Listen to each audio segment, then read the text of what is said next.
मंड बहादुरपुर का विकास हो सके? देखिए, मेरे को तो पिछले प्लान और प्रधानों से कोई लेना देना नहीं जी। मैं इस बार पब्लिक मेरे को बनाती है।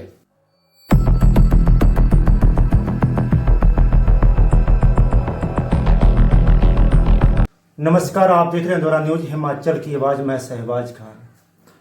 हर एक क्षेत्र में, हर एक गांव में, हर एक शहर में उनके जो गांववासी है उनको एक उम्मीद होती है दे उनके इलाके में एक ऐसा उम्मीदवार उत्पन्न हो जिससे अपने गांव का भला हो सके। गांव में या शहर में हर किसी प्रजा को ये उम्मीद रहती है कि उनके शहर में या उनके गांव हो या कहीं पर भी क्यों ना हो, उनके इलाके में एक ऐसा प्रधान खड़ा हो, ऐसा विधायक खड़ा हो जो उनकी समस्या को करीबी से जाने और करीबी से समझे।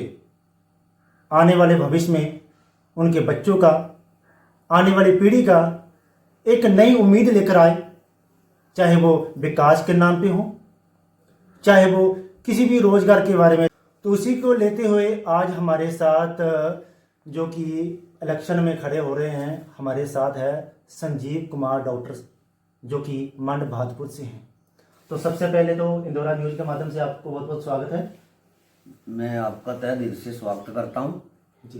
इंदौरा न्यूज का आपका बहुत बहुत धन्यवाद जो हमारे मंड बहादुरपुर क्षेत्र में आए हो। तो मैं आपसे ये जानना चाहता हूँ कि आप इस इलेक्शन में खड़े हो रहे हैं, तो आपके मन में ये विचार कैसे आया? मैं पिछले 5 साल से वर्क किया जी। ग्राउंड में। जी। मैं पिछले 5 साल में इलेक्शन भी लड़ा। जी। तो मेरी बदकिस्मत थी, मैं इलेक्शन कुछ मतों से हारा। कितने वोटों से हारे आप? समथिंग 40-45 वोटों से हारा। ओके। तो मैं 5 साल पूरे गांव का जायजा लिया। तो मैं घर घर जा कर के सभी भाई बहनों और माताओं से और बुजुर्गों को सभी से पूछा। उन्होंने मेरे को बोला कि आप एक कोशिश और कर लो। तो मैं ये इलेक्शन पब्लिक की तरफ से लड़ रहा हूँ और मैं इनका दुख सुख में हमेशा खड़ा रहूँगा। और मेरी बहनें, जो भाई, बड़े भाई, बुजुर्ग, माताएं, मैं जब भी मुझे बुलाओगे मैं इनके लिए 24 घंटे खड़ा रहूँगा।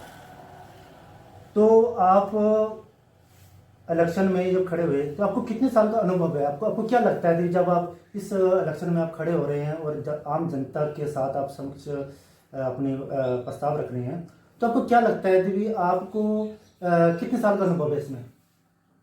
मेरे को 10 साल का अनुभव हो चुका है। तो हमारा आखिरी एक क्वेश्चन है आपसे, जो भी आप जब इलेक्शन में जीत जाते हैं तो ऐसे वो 3 ऐसे क्या काम हैं जिससे आपको लगता है कि वो 3 काम जो बाकी के प्रधान या बाकी के काम नहीं कर सके, जिन्होंने 5 साल प्रधान रह चुके हैं वो नहीं कर सके, और आप वो 3 ऐसे कौन से काम हैं जिस काम से मंड बहादुरपुर का विकास हो सके? देखिए, मेरे को तो पिछले प्लान और प्रधानों से कोई लेना देना नहीं जी। मैं इस बार पब्लिक मेरे को बनाती है जी। तो मैं कुछ नए काम करने की सरकार की तरफ से कोशिश कराऊंगा। और जिन लोगों की 23 में भी फ्लड पड़ा, उनको कुछ लोगों को मुआवजा मिला, कुछ लोगों को नहीं मिला, जो कि जनता के साथ भेदभाव हुआ। यानी भेदभाव हुआ? हाँ, भेदभाव हुआ। कुछ ऐसे परिवार भी हैं जो एक टाइम की भी एक दिहाड़ी से गुजारा करते हैं इधर के लोग, तो उनकी काफी कंप्लेंट आई है कि हमें मुआवजा नहीं मिला।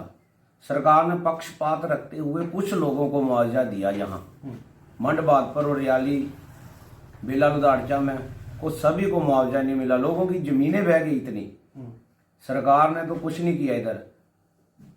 और ये हमारे पुल की समस्या है, रियाली के रास्ते की समस्या है। जो हमारे गांव की लड़कियां स्कूल जाती हैं तो इनके लिए कुछ बस का भी प्रावधान किया जाए। तो मैं चाहता हूं कि मैं इस पंचायत में आऊं और पब्लिक की सेवा करूं, जो मेरे से बढ़ चढ़ कर होनी चाहिए।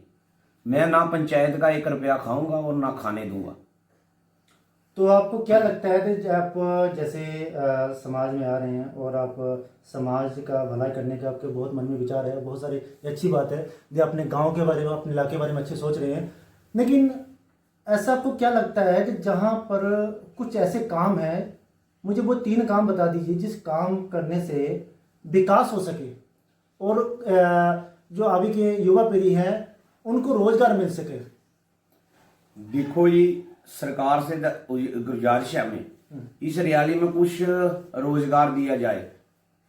हमारे गांव के जो लड़के हैं जो नशे की गलत लात में लग चुके हैं बेरोजगार की वजह से, यहाँ कुछ ऐसा होना चाहिए कि सरकार को, जहां ऐसा होना चाहिए कि सरकार को इनका प्रबंध करना चाहिए।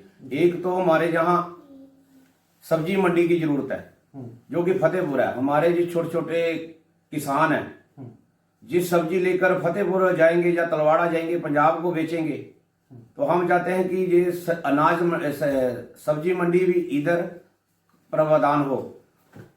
और एक स्कूल है, मैं चाहता हूं कि रियाली के लड़कियां बडूखर और जखवड़ रह जाते हैं तो इनको बीए का स्कूल प्रावधान करने की सरकार से गुजारिश है कि रियाली की लड़कियां रियाली में रहें।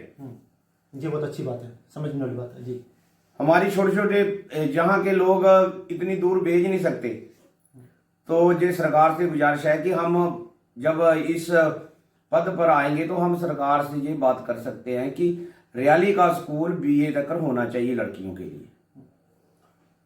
तो अब आखिरी क्वेश्चन है, आप जैसे अभी देखते हैं जो विकास तो 3 चीज़ों में निर्भर है। 2023 में बाढ़ आई, कई लोगों को भेदभाव किया, वो आपकी तरफ से आप बता रहे हैं, और 2025 में आए, इनको भी मुआवजा नहीं मिला गया।